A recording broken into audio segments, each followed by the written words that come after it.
Bien, y no sé, la que dijo también Vanera, o no sé quién dijo esto de los mecanismos de defensa.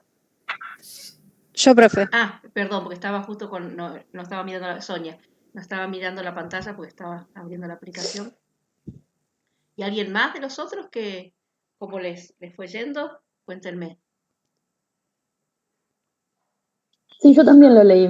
No me pareció tan difícil, pero bueno, me mareo un poco con tantas palabras, Ah, sí. que por ahí son nuevas y ahí se me complica. O sea que es un texto que te mareó, sería, Vane.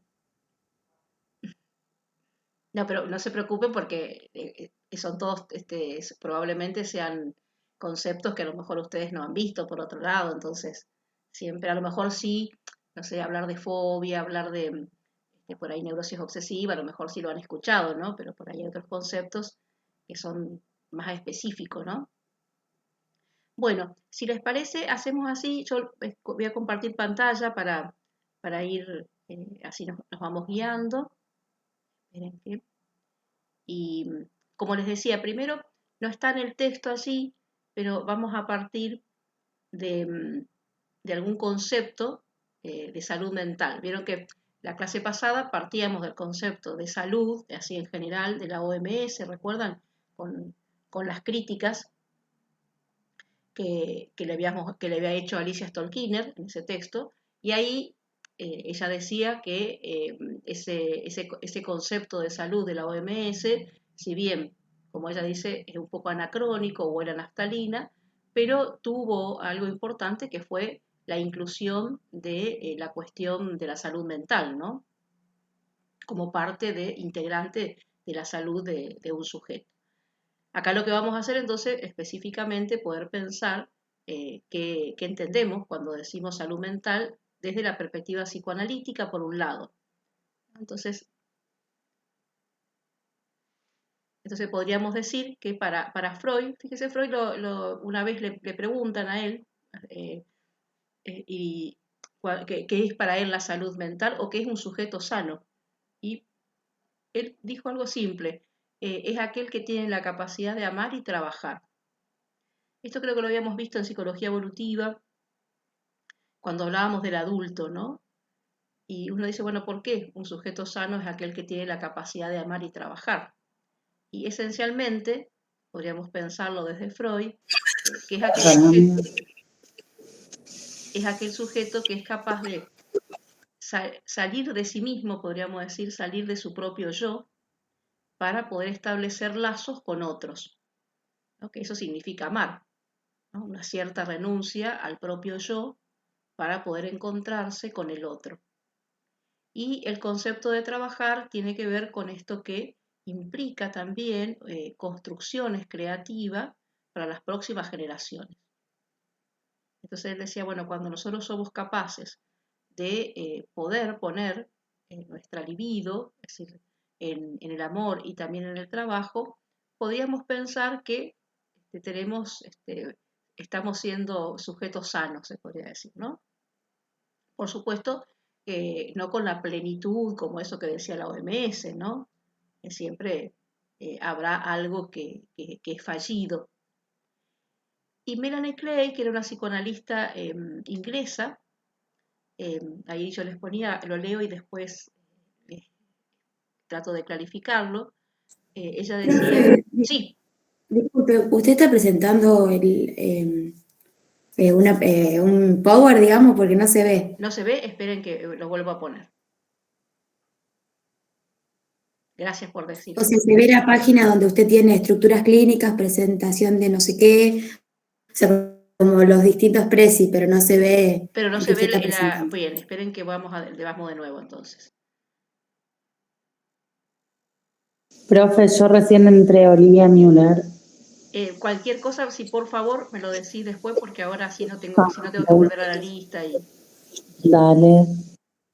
esperen que voy a volver a buscar, ahí sin quererlo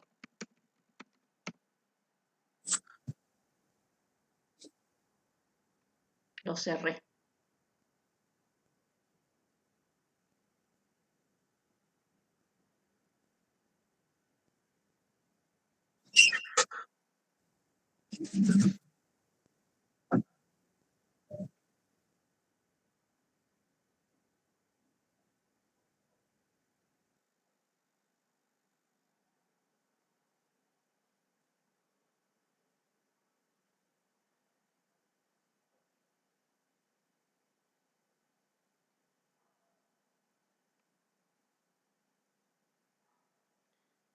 Esperen que vamos a ver si ahora.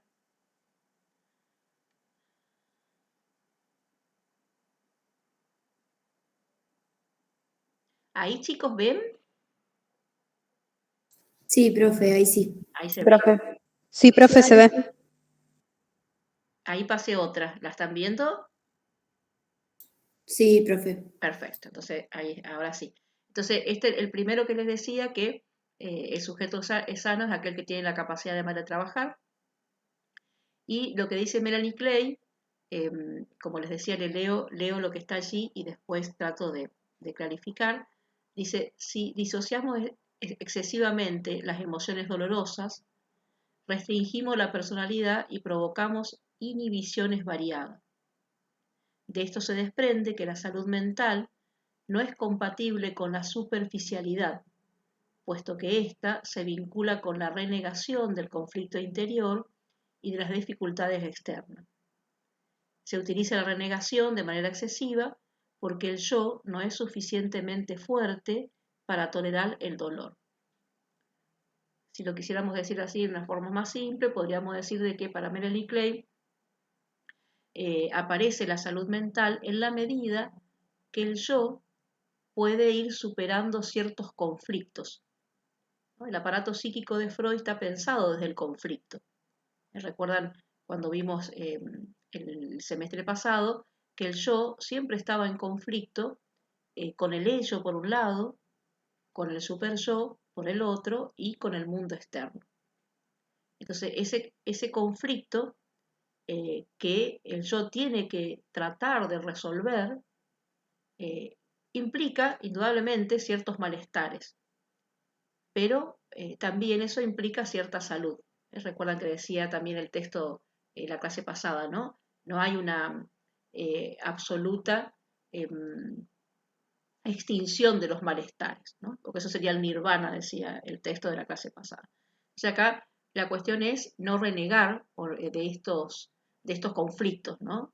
Por eso allí ella dice, la salud mental no es compatible con la superficialidad, es decir, con poder pensar la extinción de todo conflicto, sino la cuestión es qué hacemos con esos conflictos. Por eso dice que muchas veces se utiliza ciertos mecanismos de defensa. Los mecanismos de defensa del yo son precisamente como para no enfrentar los conflictos, ¿no? Por eso nos defiende de los conflictos, todos los usamos. El problema es cuando se usan en forma excesiva.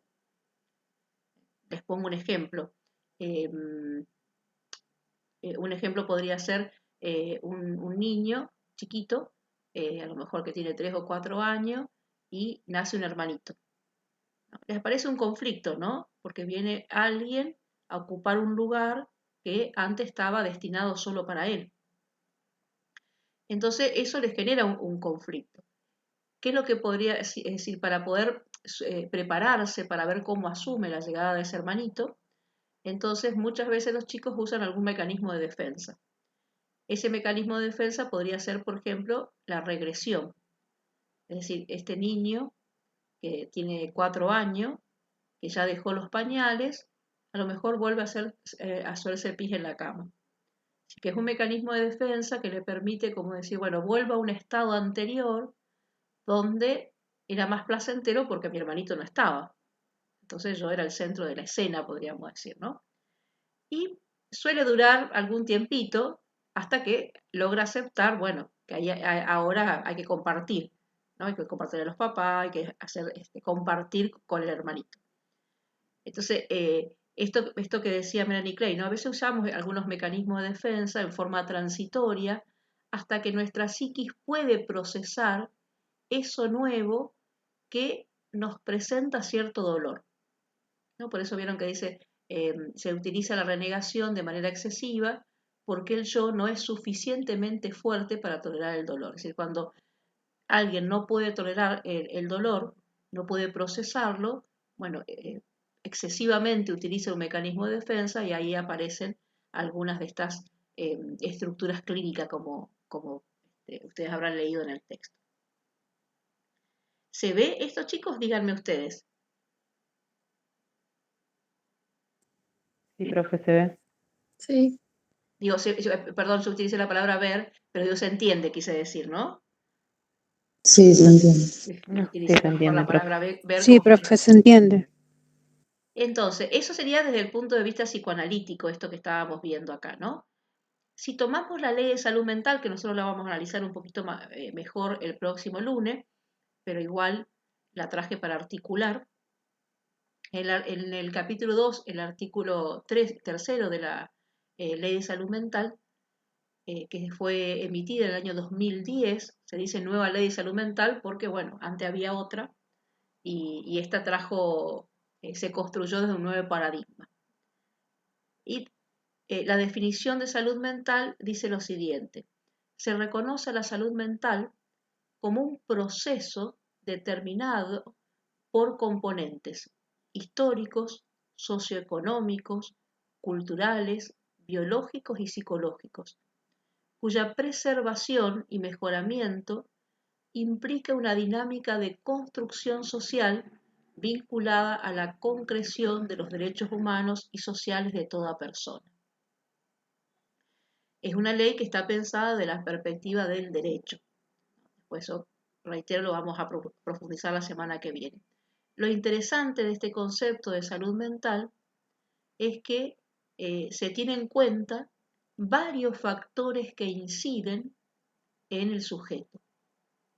Y cuando hay algo del orden de un conflicto psíquico, tiene que ver también con que hay, fíjese, dice, componentes históricos. Esto podemos pensar con componentes históricos en relación a la historia de ese sujeto, ¿no? A sus vínculos primarios, a toda la historia que se fue construyendo. Lo socioeconómico, así que indudablemente no es lo mismo estar en un nivel de pobreza extrema, en un nivel de clase media, así que acá aparece lo social y lo económico que también como un efecto en la salud mental. Las cuestiones culturales, ¿no? Que son prejuicios, estereotipos, que muchas veces circulan y que dejan afuera a algunas personas. Por supuesto también los factores biológicos, ¿no? Que tienen que ver todo con las cuestiones de los neurotransmisores, por ejemplo, todo lo que tenga que ver con, no sé, la serotonina, la dopamina, etc. Y factores psicológicos.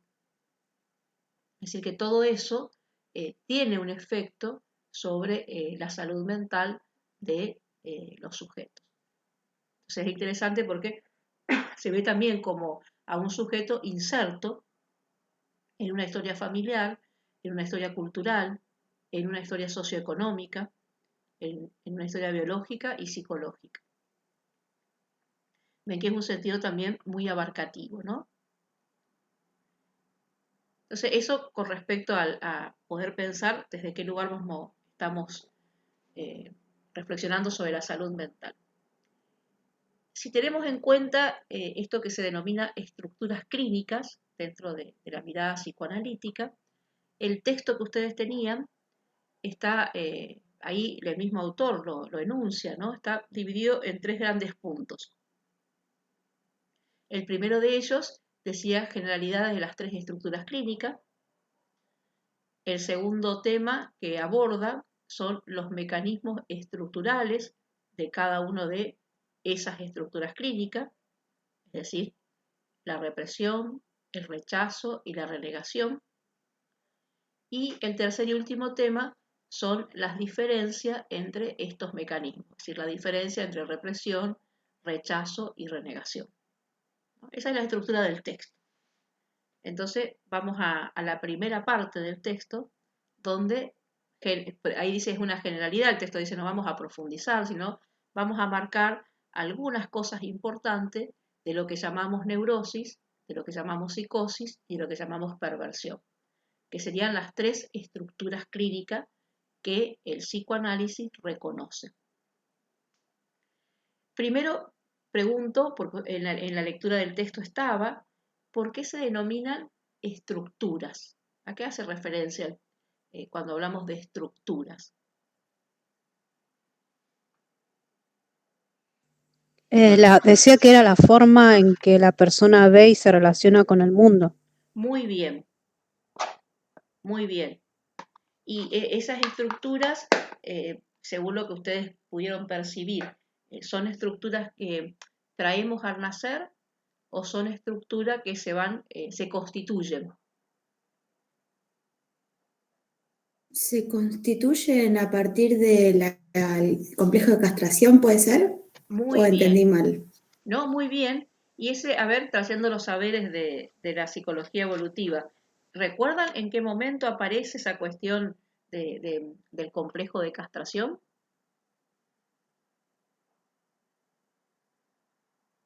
¿En qué etapa? Si la recuerdan. ¿En la niñez? Sí, pero ¿en qué etapa? ¿Se acuerdan que cuando hablábamos de la etapa oral, la etapa anal, la etapa fálica, latencia, y después veíamos la etapa de la pubertad? En la fálica, ¿no era? Muy bien, El en la complejo de Edipo. fálica. Exacto, exactamente.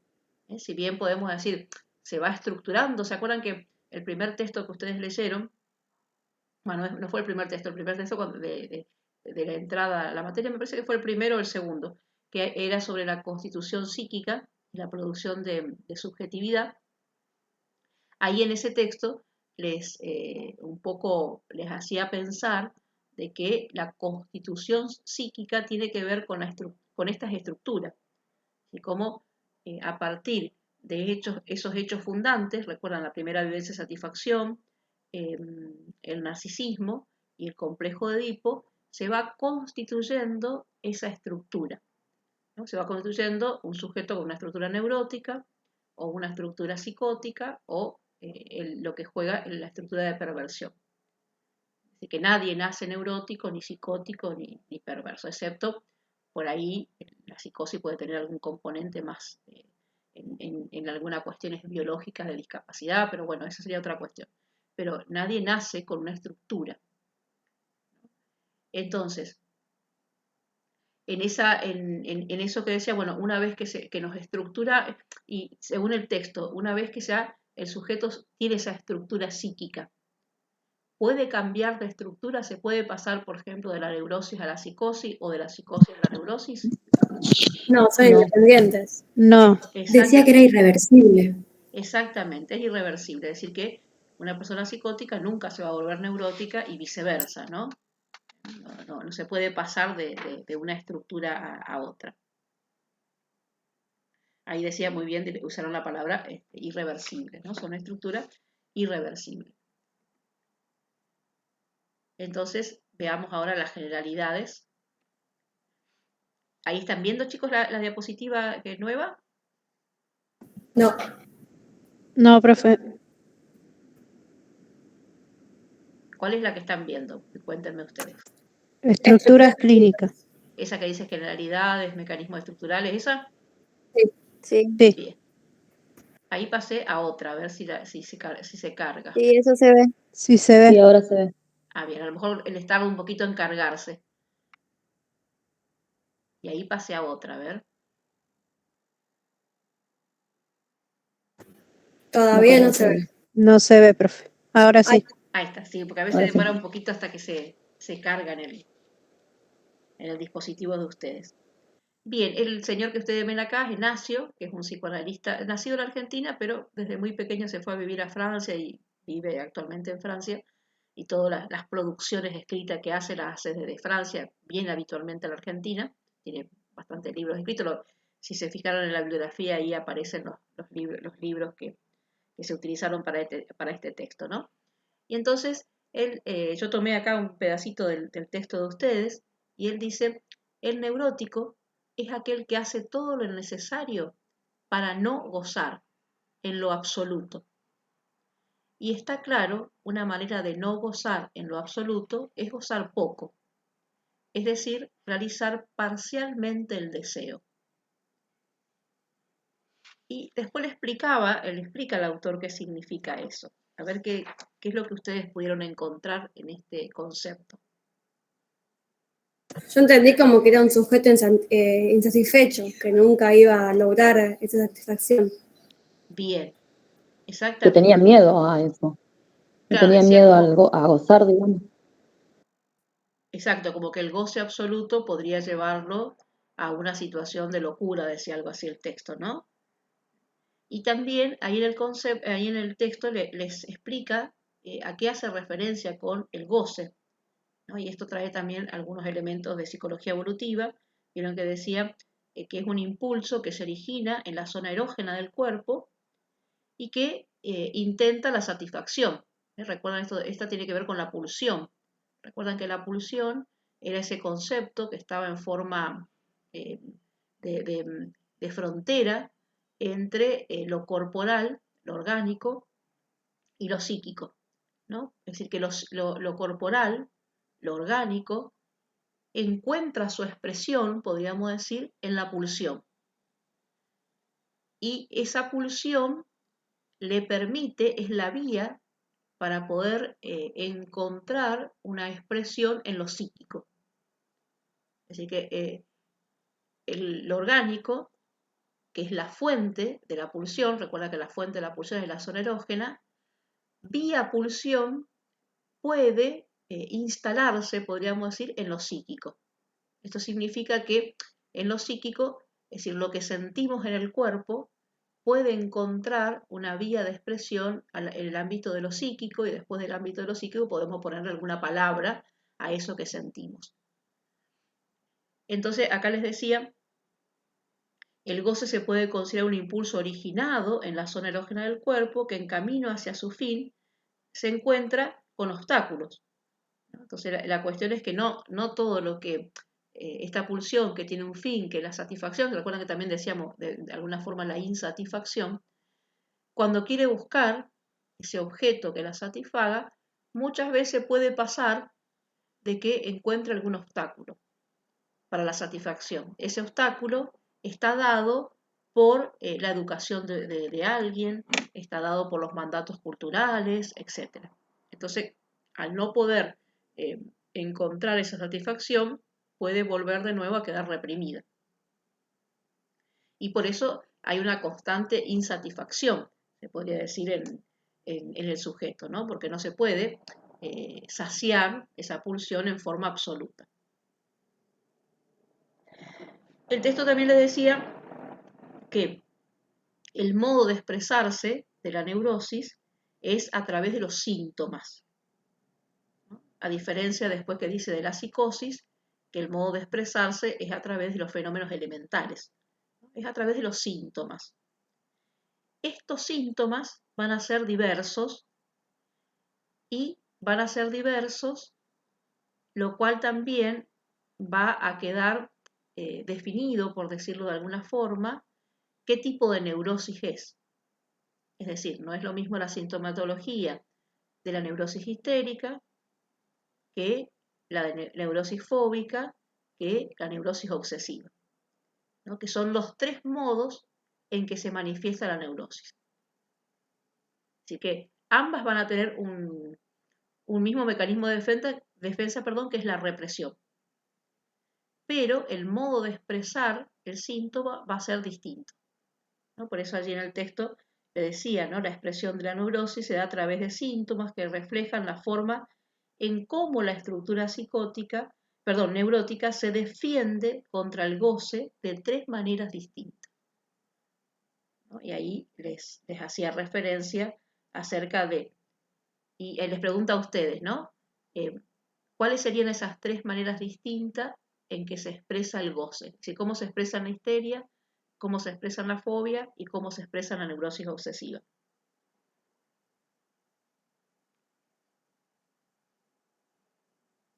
Decía que sí, en trastornos del cuerpo, en el caso de la histeria, muy bien, como alteración del pensamiento en la obsesión, y se expulsa para retornar de inmediato como peligro exterior en la fobia.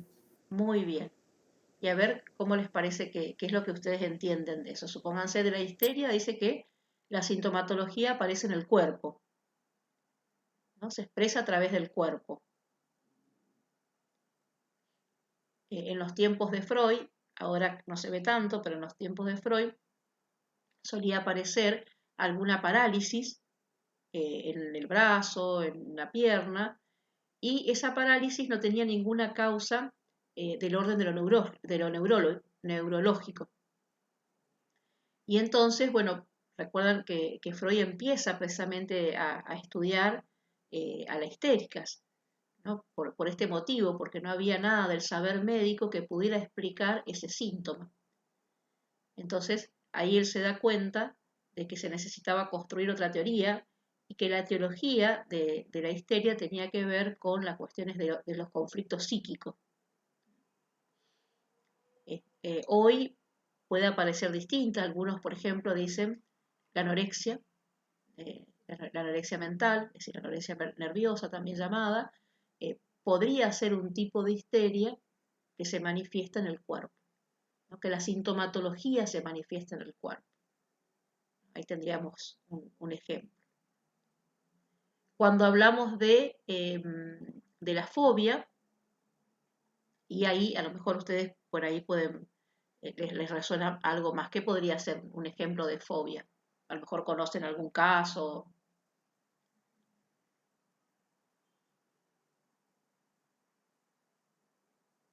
¿Conocen algún tipo de fobia? Sí, la fobia de los animales, Fobia social. los reptiles, los aviones, hay un montón de fobias. Sí, exacto. Profe, hay gente que le tiene, por ejemplo, fobia a la oscuridad, no sé. ¿Eso Exacto. podría contar como una fobia? Sí, cualquiera. En realidad la fobia siempre tiene que ver con un miedo irracional, no con un miedo, porque miedo es una emoción básica que todos los seres vivos tenemos para poder sobrevivir. Si nosotros no tuviéramos miedo, por ejemplo, qué sé yo, no miraríamos para cruzar la calle. Esperen que... La agorafobia, por ejemplo, que es miedo a los exteriores. Exacto, miedo a los espacios abiertos. O a las alturas también puede ser, profe. Exacto. O la claustrofobia, que serían los miedos a los espacios cerrados, ¿no? Sí. Es decir, que siempre tiene que ver con, la fobia siempre tiene que ver con un miedo irracional, es decir, un miedo a aquellas situaciones que eventualmente uno no debiera causarle tanto miedo, ese miedo excesivo podríamos decir, ¿no? Porque uno podría decir, bueno, por ahí en la oscuridad, qué sé yo, ciertas oscuridades uno le tiene miedo, pero anda, ¿no? Esto que por ahí algunas cosas, ¿no? No sé, hay gente que va en avión y por ahí dice, bueno, me cuesta subir, pero bueno, me subo.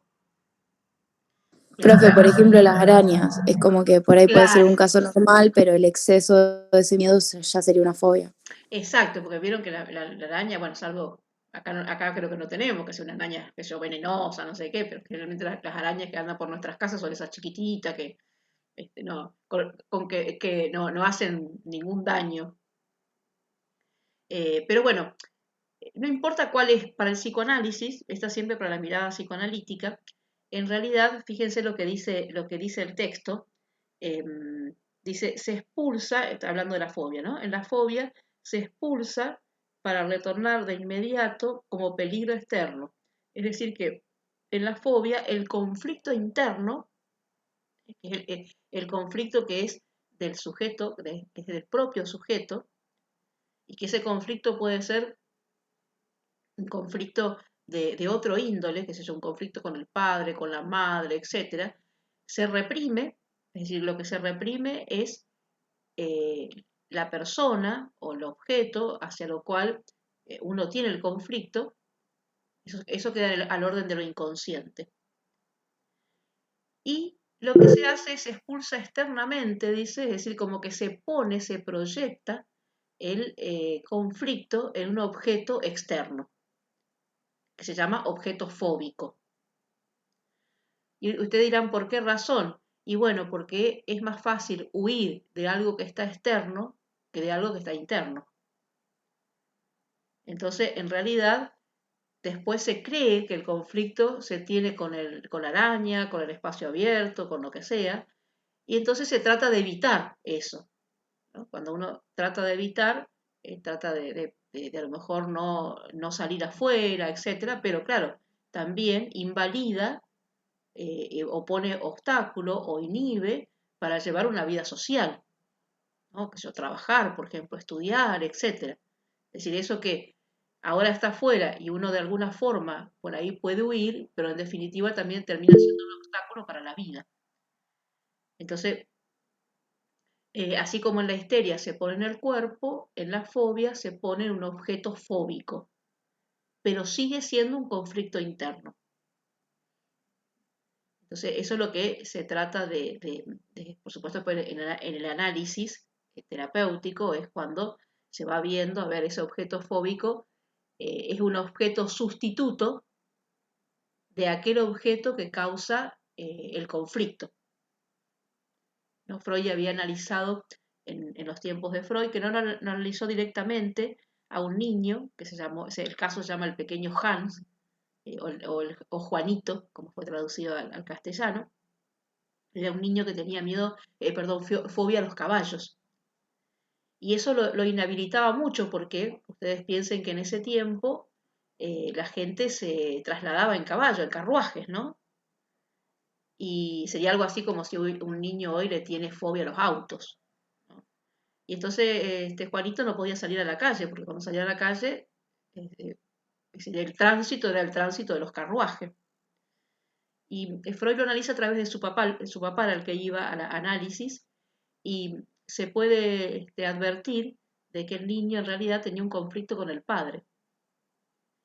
Y había ese conflicto con el padre, el objeto padre, podríamos decir, había quedado reprimido en el inconsciente y había desplazado a un objeto sustituto que eran los caballos. Y entonces le tenía miedo a los caballos. Y después, bueno, en el análisis se pudo ver que había los caballos eran un representante sustituto de aquel que realmente con el cual él tenía el conflicto. Y de la obsesión que dice, ¿dónde se puede ver la neurosis obsesiva? ¿Cómo se expresa esa neurosis obsesiva?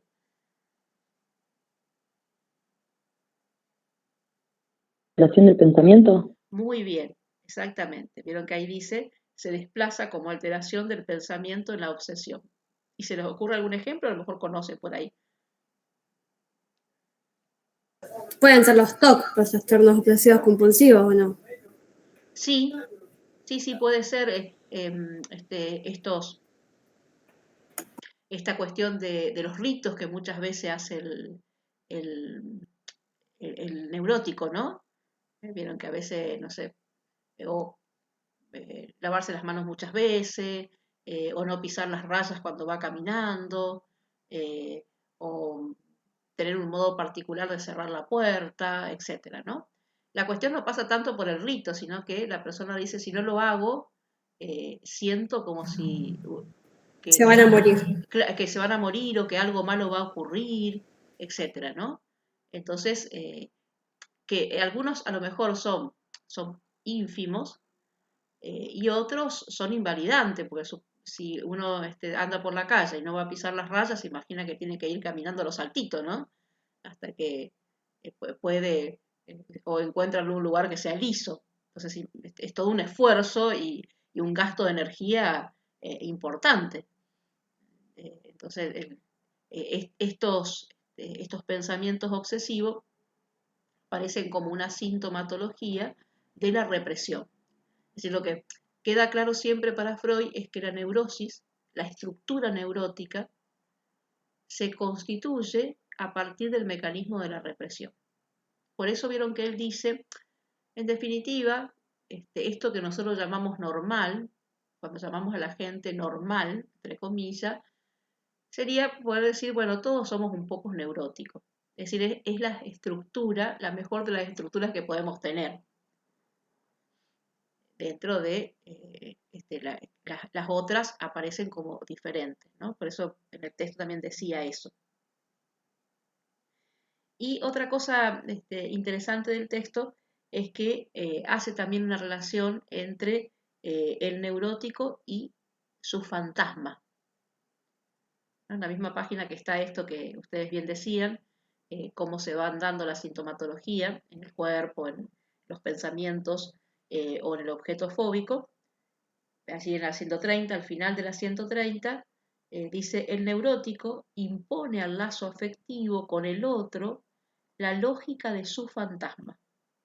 Un fantasma que es del orden de lo inconsciente. Y dice, encarnado el papel de víctima desdichada e insatisfecha. Y ahí define lo que es el fantasma. ¿Alguno encontró lo que es cómo define lo que es el fantasma? Sí, Él dice que es la forma en que el sujeto representa al mundo y se da un lugar en él. Muy bien. ¿Y qué les parece que querrá decir eso?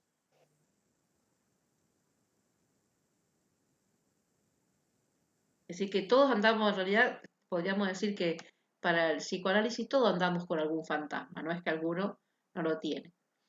Y porque es un modo, dice allí, es el modo en que el sujeto representa al mundo y se da lugar en él. Por eso dice, por lo tanto, el fantasma moldea la cotidianidad del neurótico y la forma de relacionarse con los demás.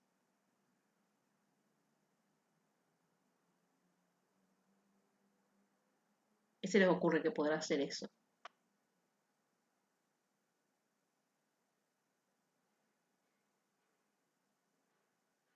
Digamos, eso lo va a condicionar. Sí, muchas veces, indudablemente, estos fantasmas pueden condicionar, ¿no? O sea que lo que él se genere, lo que se vaya a generar es cómo va a hacer que él se relacione con la sociedad, digamos, con lo que esa idea que se le generó, a través de esa idea él va a relacionarse o no. O sea, va a cambiar. Exacto, supónganse, pongo un ejemplo, alguien que se siente que, que no sirve para nada, por poner un ejemplo, ¿no? Que su fantasma, podríamos decir, es ese, ¿no? Es decir, que el fantasma permite, nos permite estructurarnos a veces de alguna forma, pero es también lo que puede ser un obstáculo en el modo de vincularnos con los otros, ¿no? Entonces, si alguien tiene ese fantasma, en todos los ámbitos de la vida, que si va a estudiar, va a pensar que no va a poder. Si va a trabajar, va a pensar que no va a poder. Si a lo mejor quiere hacer vínculos con amigos y eso, van a decir, muy seguro que no van a aceptar mi presencia, etcétera, ¿no? Entonces, esto indudablemente por ahí lo invalida. Por eso se suele decir que, vieron que a veces uno dice, ¿cuándo uno termina un análisis terapéutico? Lacan decía que es cuando uno logra atravesar su fantasma. Es decir, que logra darse cuenta de que, sigo el ejemplo con el que decía, ¿no? Que la inutilidad no es algo real en la persona, sino el fantasma que se creó. Entonces, cuando logra atravesarlo, es decir, logra empezar a darse cuenta, ¿no? Que tiene capacidades para estudiar, para trabajar, que va a poder vincularse con otros, etcétera. Bueno, cuando logra darse cuenta y logra empezar a poder trabajar, estudiar, etcétera, está atravesando el fantasma, ¿no? No es que va a desaparecer del todo, ¿no? Pero ese atravesar el fantasma permite tener una posición en el mundo mucho más beneficiosa, podríamos decir, mucho más placentera. Entonces a eso se le denomina ese fantasma porque es lo que nos permite también establecer lazos, dicen, ¿no? Sí, no sé si se Pero entiende. se hace como referencia a los complejos, ¿no? Sí, a ver, primero a qué te referís con los complejos. Claro, como que vendría a tratarse también un poco de la falta por ahí de autoestima, podría Sí, ser. sí, exacto. Sí, el fantasma podría ser el mismo fantasma. Yo le di un ejemplo chiquito, ¿no? Pero un fantasma puede ser algo muy complejo por allí, ¿no? Porque, bueno, en definitiva es lo que permitió constituirse como desde la estructura neurótica, bueno, pero desde ese lugar y ese atravesar el fantasma a veces puede llevar mucho tiempo y nunca, quizás no lo atravesamos totalmente, ¿no? Pero sí podemos ir dando cuenta de que es nuestro fantasma, no es lo que los otros son... Claro, no es lo que realmente sucede. Claro, no es que los otros nos rechacen o que el profe no me quiera aprobar o lo que sea, ¿no? Profe, puede ser la autoestima. Sí, después uno en el trabajo terapéutico puede ir viendo cómo se constituyó ese fantasma, ¿no? Cuál es la historia de esa persona, por qué aparece desde ese lugar. Bueno, eso es lo que se va tratando de trabajar en la terapia.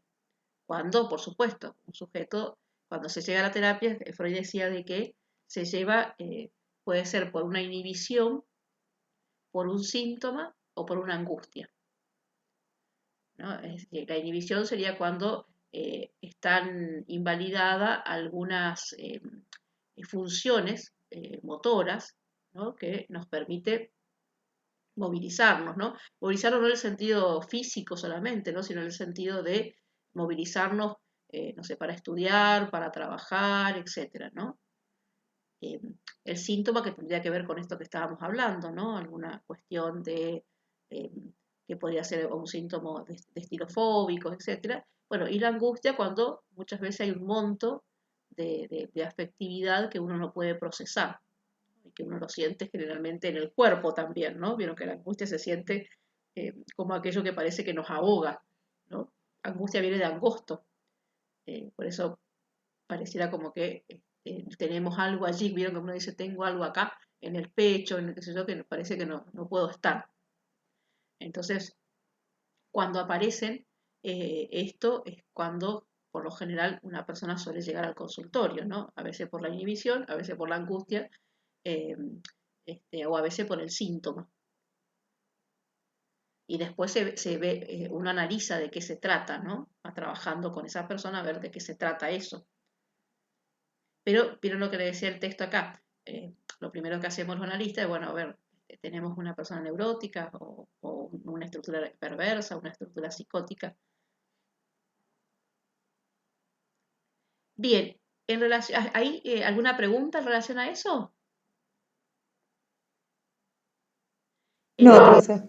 En relación a cuando habla del sujeto psicótico, vieron que así habla del sujeto psicótico, utiliza otro modo de mecanismo de defensa, ¿no? Ya no es la represión, ¿no? Sino que es el rechazo, el repudiar. Y en el texto que les decía, ¿qué aparecía en esa estructura psicótica? La esquizofrenia. Un ejemplo dice, contiene a la esquizofrenia, donde dice donde hay fragmentación del cuerpo, es decir, la persona se siente como que no es un todo su cuerpo, sino que son partes, el cuerpo tiene fragmentos, inclusive a veces como que le parece que algún fragmento de su cuerpo no le pertenece, por ejemplo. Y también dice que cómo podría darse. En la paranoia. Muy bien. Y la paranoia, vieron que tiene que ver con, también es una proyección, porque la persona se siente perseguida, ¿no? Piense que los otros, hay alguien afuera que lo persigue. Ahí les decía algunos tipos de delirio que podría ser la persecución, la erotomaníaco y los celos.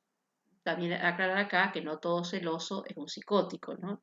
Los celos también pueden ser parte de la estructura eh, neurótica. Vieron que el texto decía algo así como, no es que se puede ubicar una persona dentro de una estructura por el síntoma, sino en relación a la posición que tiene con respecto al síntoma. Eso es lo que permite poder identificar una estructura. Porque puede haber celos en la neurosis, puede haber algo de paranoia también en un neurótico, o puede haber algo del delirio, pero eso no significa que sea psicótico. Vieron que, bueno, yo les ponía allí, dice, para el sujeto psicótico, sus representaciones rechazadas, ¿no? Esas representaciones que se han puesto afuera, de efecto tan radical, retornan desde lo real, ¿no? Es decir, retornan desde el mundo externo a modo de alucinaciones, certezas delirantes, fenómenos automatismo mental. En este caso el sujeto se siente concernido por estas representaciones que se le presentan, ya que ellas son sus propias representaciones no simbolizadas. Así que el sujeto las expulsa, pareciera, no las rechaza, y son de él o de ella, pero como no han sido simbolizadas, es decir, simbolizadas significa que no han pasado por la palabra, y entonces parece no reconocerlas. También ahí aparecía en el texto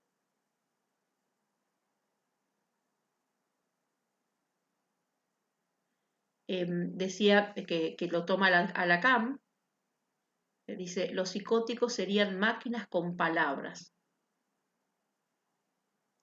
Perdón, y antes de eso decía que en la psicosis no había síntoma como en la neurosis, sino lo que había, o lo que hay mejor dicho, son fenómenos elementales.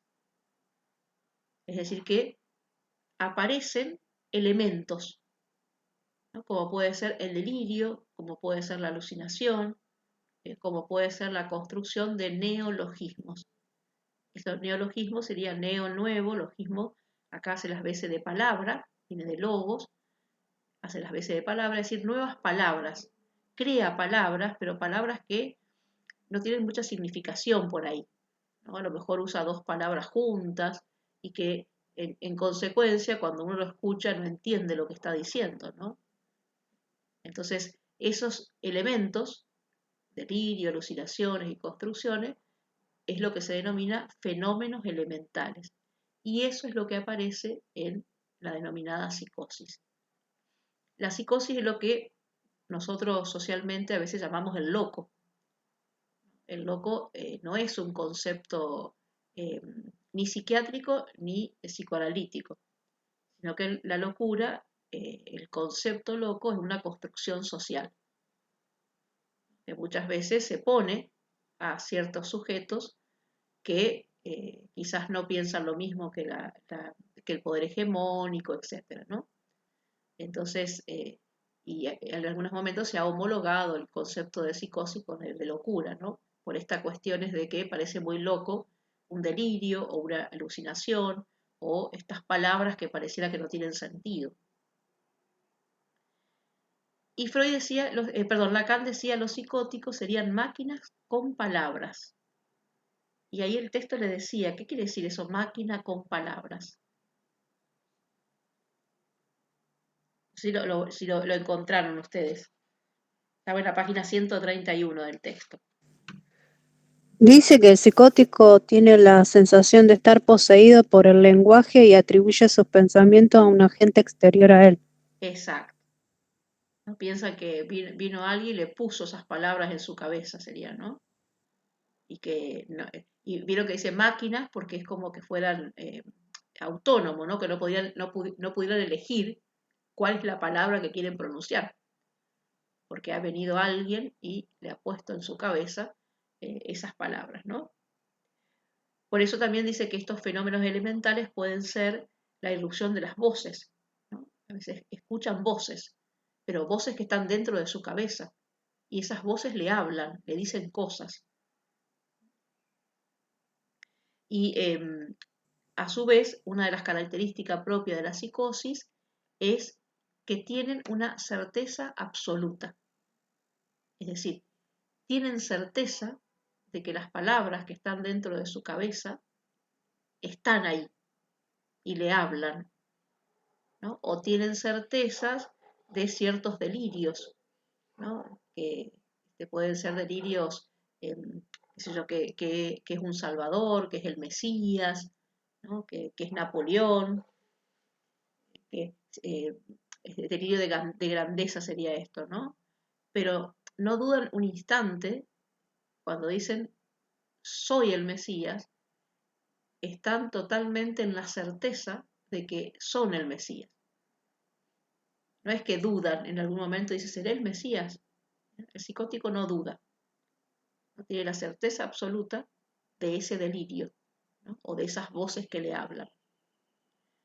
A diferencia del neurótico, dice que si tiene alguno de estos delirios, ¿qué pone en lugar de la certeza el neurótico?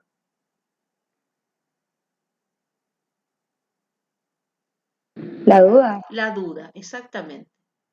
Si el neurótico, si por ahí le puede pasar algo de esto, de tener algún episodio, duda de eso, ¿no? Duda de decir,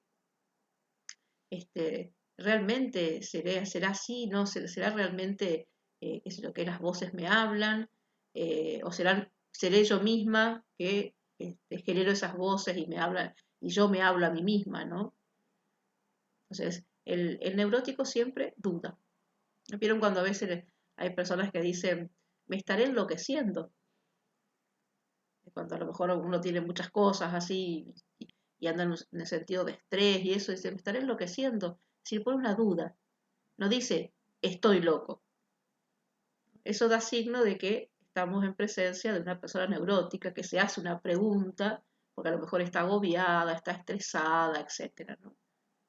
O le aparecen esta sintomatología, qué sé yo, de hacer ritos, entonces, si pone la pregunta, bueno, estamos dentro de una estructura neurótica. Freud también ponía así la diferencia, en un texto que él tiene, la diferencia entre lo que es la neurosis y la psicosis, ¿no? Como una diferencia importante. ¿Ven ahí, chicos, en la diapositiva esa? Sí, profesor. Sí, profe. Esto está también tomado un pedacito del texto de ustedes, de la misma página 132, que dice, la neurosis es el resultado de un conflicto entre el yo y el ello.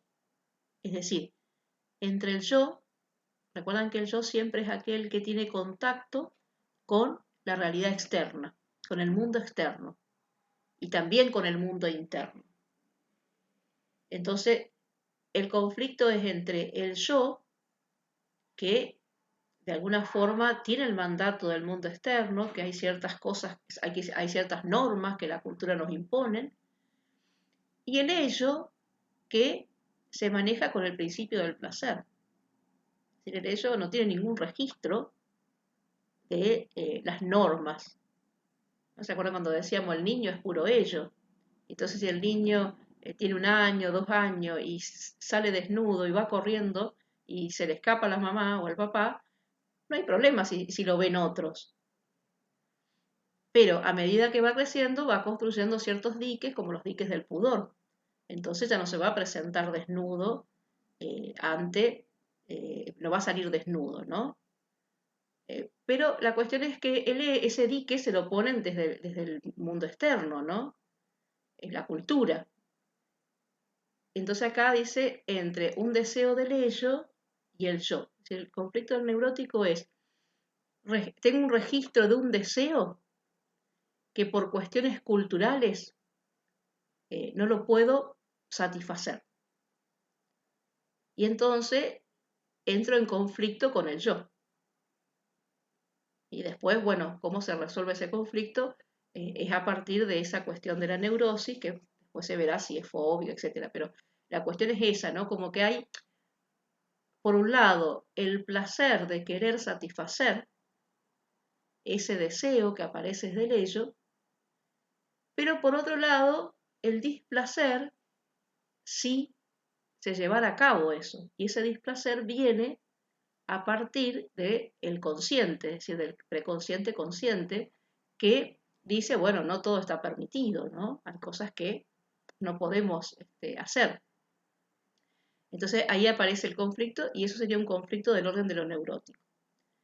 En cambio, dice, en la psicosis es el desenlace análogo de una similar perturbación, pero el conflicto se da entre el yo y el mundo externo. Es decir, hay algo del mundo externo que el yo no puede procesar, y que no puede admitir. Y entonces eso que no puede admitir del mundo externo, lo rechaza. Y entonces, podríamos decir así, se construye su propio mundo. Es decir, se construye ese mundo que decía que se expresa en las alucinaciones, que se puede expresar en los neologismos, que se puede expresar en los delirios. Entonces, esta, podríamos decir, es la gran diferencia entre la neurosis y la psicosis. Es decir, el conflicto, hay un conflicto, pero el conflicto es distinto.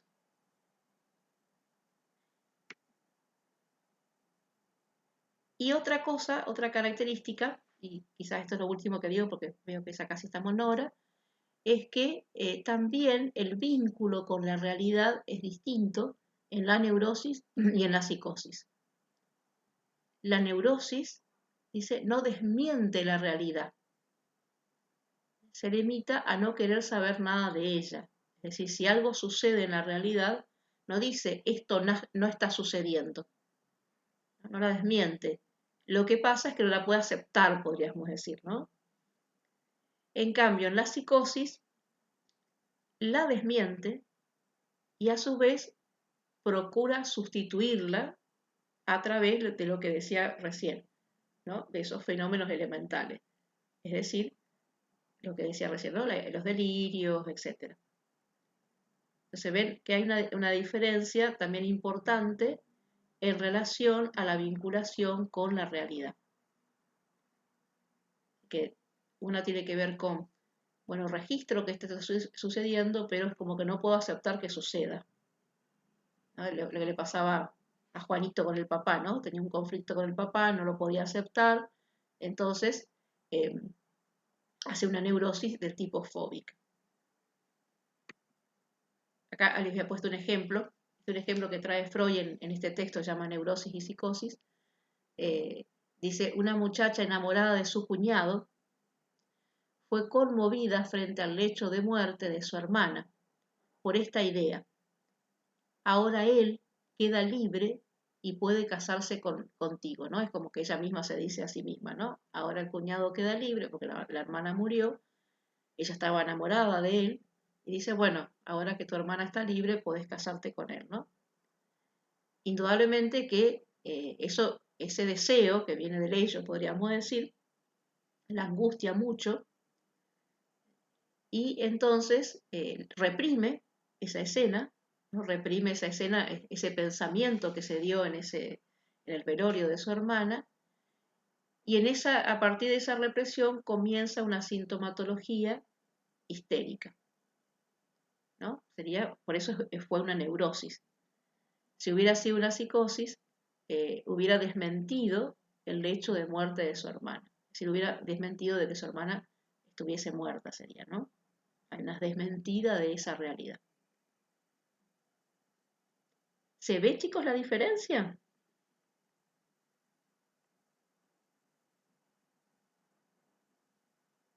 Sí, profe. Entre la neurosis y la psicosis. Bueno, Sí, profe. Creo que estamos en horario y no quiero pasarme con la hora porque ustedes deben tener sus cosas. Nos queda entonces para la semana que viene. Nos quedaría, bueno, ahí donde ustedes decían que... bueno, nos queda la perversión todavía como estructura y nos va a quedar también los mecanismos de defensa y las diferencias entre esos mecanismos de defensa. Lo que aparece también como central en esto que estábamos diciendo, y ustedes a lo mejor lo habrán leído, es que esto que decía, ¿no? El núcleo del complejo de Edipo y es la posición del sujeto en relación a la cuestión de la castración, ¿no? Es cómo supone, cómo se posiciona el sujeto ante esta cuestión de la castración, es decir, ante este saber que de alguna forma hay posiciones distintas en la neurosis, en la psicosis y en la perversión. Bueno, chicos, ¿alguna pregunta? Algo que a lo mejor